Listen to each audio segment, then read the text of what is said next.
In a surprising escalation of Russia's drone diplomacy with India, Moscow has placed a bold proposal on New Delhi's table, just days after offering the upgraded Lancet loitering munition. This time, the offer is far more ambitious: the Geran-3, a turbojet-powered, long-range strike drone that Russian negotiators say is already in full-scale serial production.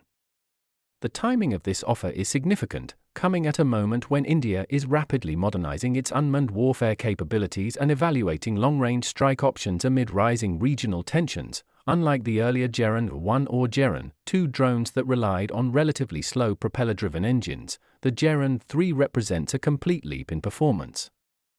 The heart of this drone is a compact turbojet engine producing around 120 to 125 kilograms of thrust. This allows the drone to fly at speeds close to 600 km per hour, which is nearly 3 times faster than most propeller-based loitering munitions currently in use globally. Russian engineering sources have hinted that the engine is a derivative of the small turbojet family used in cruise missiles, similar in philosophy to engines like the Un-95 or the DRDO, which power Russia's Kh-55 and Kalibr missiles, though with simplified components for cheaper mass production. Official documentation shared with New Delhi lists a maximum ferry range of 1,200 kilometers. However, defense sources familiar with Russian testing cycles claim that under ideal flight conditions, the Geran-3 may have a combat radius between 2,000 and 2,500 kilometers even with a full 300-kilogram warhead on board. If accurate, this would allow India to strike targets deep inside enemy territory without putting manned aircraft at risk. Such ranges are comparable to low-end cruise missiles, making the Geran-3 a budget-friendly, expendable, cruise missile-like platform. The warhead itself is one of the drone's biggest talking points. At 300 kilograms, it carries 6 times the explosive mass of the original Geran-2, Shahed 136. This class of payload places it in the category of theater-range attack systems capable of destroying hardened targets like communication bunkers, large radar stations, ammunition depots, high-value air defense nodes, and even critical maritime assets. Several analysts have already described it as a poor man's cruise missile.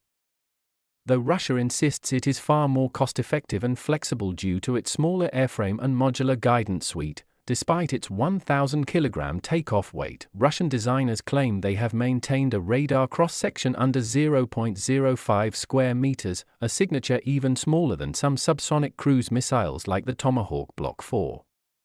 This stealth is achieved through clever shaping, composite nose sections, narrow fuselage contours, and selective use of radar-absorbing materials. Additionally, the drone's low-altitude penetration profile makes radar detection even harder, especially for legacy systems in South Asia not optimized for low RCS, terrain-hugging targets. One of the most advanced offerings being pitched to India involves the guidance suite. The Geran-3 can be fitted with a multispectral electro-optical seeker operating in mid-wave and long-wave infrared frequencies. Optional terminal seekers include passive radar homing for targeting enemy radars, similar to anti-radiation missiles, and imaging infrared heads for pinpoint accuracy in the final seconds before impact.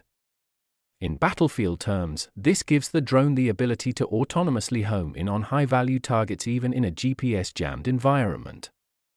Russian engineers are also offering India a modular avionics backbone that could support Indian-developed AI target recognition systems in the future.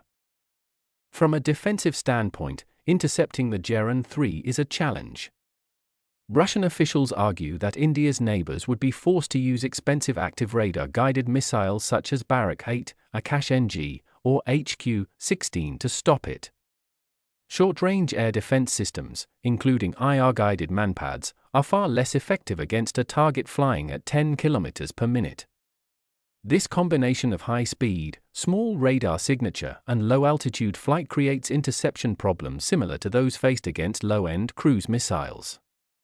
However, due to its turbojet engine, the drone does emit a strong infrared plume from the rear, making it vulnerable to fighter aircraft or IR-guided AEMs if detected and intercepted from behind. Russia openly acknowledges this weakness but considers it an acceptable trade-off, given the drone's intended role as a one-way strike asset. Cost, however, remains the most debated issue.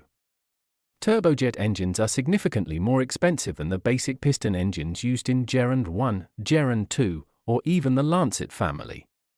While Russia has experience building such engines cheaply due to decades of missile production, the Geran-3 still cannot be used in huge swarms like the drones exchanged daily in the Russia-Ukraine war.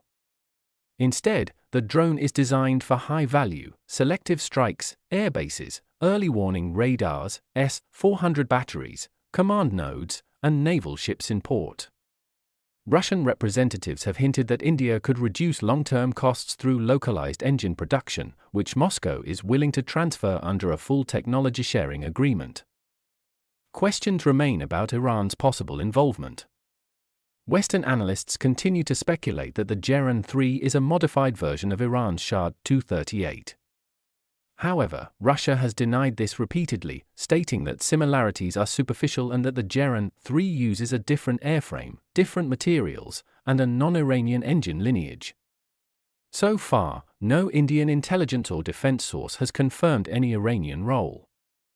Instead, Russian negotiators have highlighted the possibility of joint India-Russia co-development, similar to the BrahMos model, if India is willing to invest. On the Indian side, the response has been careful and measured.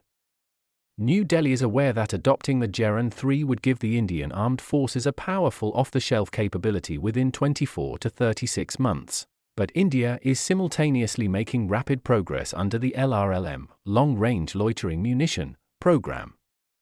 DRDO, along with private players like Adani Defense, Solar Industries, Alpha Design, and even National Aerospace Laboratories, NAL, is developing multiple long-range drone systems in the 500 to 1,000 kilometer class. Several of these prototypes already use Indian-built small turbofan engines inspired by the PTAE-7 and Monarch engine programs, and the LRLM initiative aims to field a complete family of loitering weapons before 2030. For the armed forces, the Geran-3 is a tempting shortcut, a battle-proven, fast, stealthy strike system available years before domestic alternatives. New Delhi must now decide whether immediate operational capability outweighs the long-term goal of technological self-reliance. Ultimately, the Russian Geran-3 offer places India at a fascinating strategic crossroads. The choice will shape India's drone warfare architecture for the next decade, forcing policymakers to weigh the urgency of current operational threats against the deeper ambition of building a fully indigenous unmanned strike ecosystem.